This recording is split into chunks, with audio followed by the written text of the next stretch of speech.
They're saying New York influencers are boring. And then some people took it upon themselves to prove that New York influencers are not boring by releasing all sorts of examples that in fact prove that New York influencers are boring.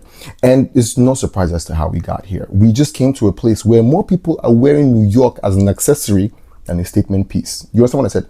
Remember, more people are wearing New York as an accessory, than a statement piece. Like, we know the city is inspiring. We know the city is full of life. It's literally art in motion, or someone can say a functioning asylum with open space borders. But the point is, it feeds your inspiration. But these people, they come here and they starve the city of inspiration.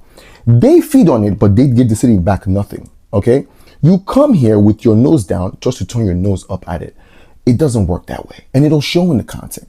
And people say, oh, but what we want, you want, I'm guessing what you guys want is things from the TV shows. You want the Sex and the City, you want the Friends, you want the Seinfeld experience from your content creators, but you're not going to get that, because ultimately what you have is talking heads for target marketing and mannequins who use algorithm targeted language, ultimately clickbait or video talking, whatever. You know how the game works. And these people ultimately, and it's unfortunate, and some of you like, you want the real, that's what we all say.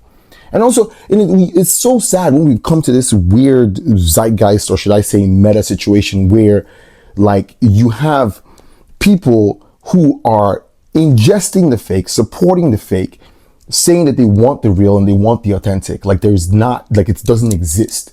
Let me tell you something very pivotal that you must take home with you if you don't take home nothing. If you supported the authentic, if you gave money, if you gave time, if you gave attention to authentic as much as you gave to the fake, I promise you, your timeline will refresh. The New York experience you're looking for from your content creators, you will get that. New York is too real for that. It's too real for that. You're not going to get that. Me personally, when I first came to New York, I came to New York because I wanted to start at ground zero. It was a perfect place for me to do a reset. You come to a city like this where everybody's a reject, everybody's an outlaw, everybody is figuring shit out, everybody feels lost. And for me, I'm a Nigerian, I'm young, I want to be an artist. There's nowhere else that embraces that. At the time, people suggested all sorts of places to me: Houston, Maryland, all these other cities that ultimately make, like, literally take your creativity and stifle, like take it out of your breath. So I chose here, and it cuddled me, it comforted me, and it fed me. You know? So like and because that I love it, because I like just a couple minutes and I'm in Koreatown, a couple minutes I have a Japanese experience, another couple minutes I'm getting Brazilian steak, another couple minutes I'm getting French, another couple minutes I'm getting Chinese. It's all of it in one city. And you gotta tell me, it's all happening and it's all living in one city. I always say you can find everywhere in New York, but you cannot find New York everywhere. And I stick by that. So when you say New York influencers are boring, you gotta be direct about who you're talking about. You're talking about the real people that actually live in it, the people that are actually getting their bacon, egg, and cheese. And this is not saying I'm trying to make a romantic story or sort of romanticize the struggle of New York, but like, are they getting bacon, egg, and cheese? Or do they know what, do they have a relationship with their acts? Like, what are we talking about when you say New York influencers are boring? Who are you talking about? Tag them. Because I promise you, those people, they usually are wearing New York as a hashtag more than it is as a title or a location.